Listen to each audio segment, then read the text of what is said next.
की परिभाषा बदलनी होगी। जब किसानों को अपने ही देश की राजधानी में अपने ही चुने संविधान की हत्या है। आज संविधान दिवस के ऊपर दो ऐसी घटनाएं सुबह हुई है।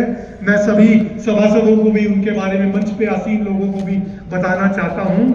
एक आमरण अनशन पर 75 साल का बुजुर्ग सरदार जगजीत सिंह डल्लेवाल, हम जो आंदोलन कर रहे हैं किसान आंदोलन, वो आज सुबह से संविधान दिवस के दिवस पर बाबा साहब को श्रद्धांजलि देते हुए एक आमरण अनशन पर, मैं किसी को मारूंगा नहीं, मैं किसी पे गोली नहीं चलाऊंगा, मैं खुद अपनी जान दे दूंगा किसान भाइयों के लिए, मजदूर भाइयों के लिए।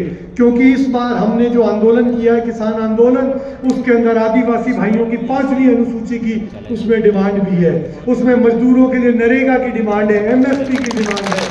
उसके लिए वो आमरण अनशन पर बैठना चाहते थे और आज सुबह केंद्र और वहां की पंजाब सरकार ने उनको अल सुबह जबरन उठाकर उनको गिरफ्तार कर भेज दिया कि हमें इनके स्वास्थ्य की चिंता है। जब देश में 85 करोड़ आदमी आपकी नीतियों से मर रहा है तो आप एक आदमी को हटा इसलिए रहे हो कि आप उससे डरते हो, और वो संविधान की हत्या आज सुबह हुई है। आज ही एक मैसेज आया कि उड़ीसा में एक बहन के साथ बलात्कार हुआ, आज हुआ, 5 दिन पहले हुआ, फिर उसको टट्टी खिलाई गई। शब्द इस्तेमाल करना जरूरी है, उसको टट्टी खिलाई गई उस बहन को। यह संविधान की हत्या थी।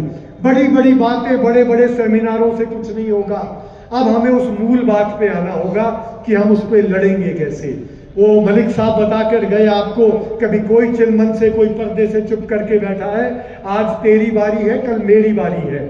जब हमने आंदोलन किया, ये ऊपर वाला कभी कभी आंदोलनों को बचाता है, वहां एक दलित की हत्या कर दी गई और उसको ऐसा मुद्दा बनाया गया, मनुवादी मीडिया जो सारा दिन दलितों को गरियाता है, वो वहां पर गिद्धों की तरह मंडराने लगा कि देखो एक किसानों में, जमींदारों के आंदोलन में एक दलित की हत्या कर दी गई। शाम को उन्हीं मनुवादी मीडियाओं के मुंह उतरे हुए थे। हमने पूछा क्या हुआ? बोले भाई साहब एक बड़ी अजीब सी बात हो गई, अब तो हमें पता लगा, उफ, हमारा तो दिल टूट गया कि वो हत्या करने वाला भी एक दलित था और एक दलित की हत्या हो गई। तो सोचिए, क्योंकि वो एक हादसा था, एक की हत्या हुई और वो हत्या वो चाहते थे कि कोई उच्च वर्ग का उसकी हत्या करे, कोई किसान उसकी हत्या करे, कोई हरियाणा का जाट उसकी हत्या करे, कोई पंजाब का किसान उसकी हत्या करे, ताकि एक प्रोपेगंडा बने। लेकिन वो प्रोपेगंडा नहीं हुआ। अगर वो हो जाता तो वो संविधान की हत्या उस दिन होती। आपको समझना होगा कि ये लड़ाइयां जो हम लड़ रहे हैं, ये रोज की लड़ाइयां हैं। एक कोई एक दिन इकट्ठे होके हम दिल्ली पे आक्रमण करेंगे, ये सरकारें वो नहीं होने देंगी। आपको हर जगह विरोध करना है, क्योंकि संविधान की हत्या कौन कर रहा है? आप और मैं चाहकर भी नहीं कर सकते। ये जो संविधान बनाने वाले, जिनको हम 540 लोगों का क्लब बनाकर दिल्ली में क्लब में बैठाते हैं, वो क्लब वाले संविधान की हत्या करते हैं।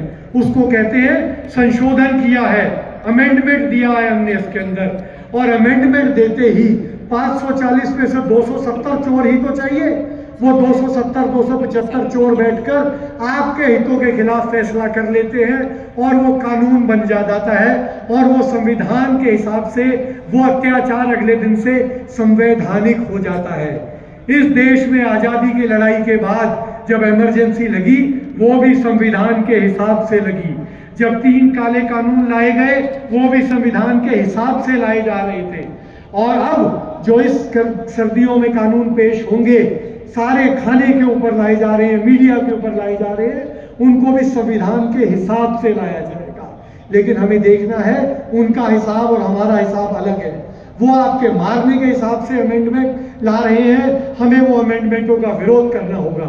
हमने, किसानों ने, मजदूरों ने, आदिवासियों ने 6 तारीख को दोबारा से दिल्ली के कूच की आह्वान किया है। हम फिर दिल्ली जाएंगे। आप हमें मारना चाहते हो, मारो। आप हमारे ऊपर गोली चलाना चाहते हो, चलाओ। और इस बार सरकार ने सुप्रीम कोर्ट में बोला, अरे ये तो ट्रैक्टर लेके आते हैं इसलिए हम रोकते हैं। इस बार हमने बोला हम हाथ बांध कर जाएंगे। आप बोलोगे हम 50-50 के जत्थों में जाएंगे, आप कहोगे हम मुंह पे पट्टी बांध के जाएंगे, लेकिन हम दिल्ली जरूर जाएंगे। उस दिन मैं आपसे एक वादा चाहता हूं, यहां से पंजाब में हमारे गुरुओं ने सिखाया था, 1.25 लाख से 1 लड़ाऊं तबे गोविंद सिंह नाम कहाऊं। तो हमें आपसे लाखों की भीड़ नहीं चाहिए, हमें उस दिन इस सभा से एक माइनॉरिटी से भाई, एक आदिवासी भाई, एक दलित भाई चाहिए जो हमारे साथ वहां खड़ा होकर शांतिपूर्वक ये बताएंगे। और इससे ज्यादा हमें भीड़ नहीं चाहिए आपसे। उससे क्या होता है, भागीदारी साबित होती है कि हमसे 1500 किलोमीटर दूर बैठे इस टीएसपी एरिया में, उदयपुर में लोग हमारे साथ जुड़े हुए हैं। अभी हम पिछले महीने कांति भाई के साथ सिंध में एक भील बच्ची के साथ अत्याचार हुआ, भीलवाड़ा में हुआ। हम हजारों किलोमीटर चल के आए, कोई हम वहां से फौज लेके नहीं आए थे, पर लोगों को हौसला मिलता है। वही हौसला मैं हाथ जोड़ के आपसे निवेदन करता हूं, वही हौसला हमें आपसे चाहिए। तो ये पर्ची आ गई है, समय कम है और बड़े वक्ता है, तो संविधान की खूबियों का बखान करने से कुछ नहीं होगा। बाबा साहब ने तो इतना बड़ा काम कर दिया, आपको तो उसको सिर्फ बचा कर रखना है। तो अब हमारा काम और उस संविधान को लड़कर बचाना होगा। ये भूल जाइए कि प्यार से मानेंगे, क्योंकि सत्ता के ऊपर जो पूंजीवाद का कब्जा हो चुका है वो सिर्फ अब आवाज अपने बराबर की सुनता है, और बराबर की आप तब होते हो जब एक होकर लड़ोगे। तो दोबारा से मेरे साथ एक नारा लगाइए, जय संविधान। मैं बोलूंगा, एक लड़ेंगे, आप कहेंगे एक जीतेंगे। एक लड़ेंगे, एक जीतेंगे। एक लड़ेंगे, एक जीतेंगे। बहुत बहुत धन्यवाद।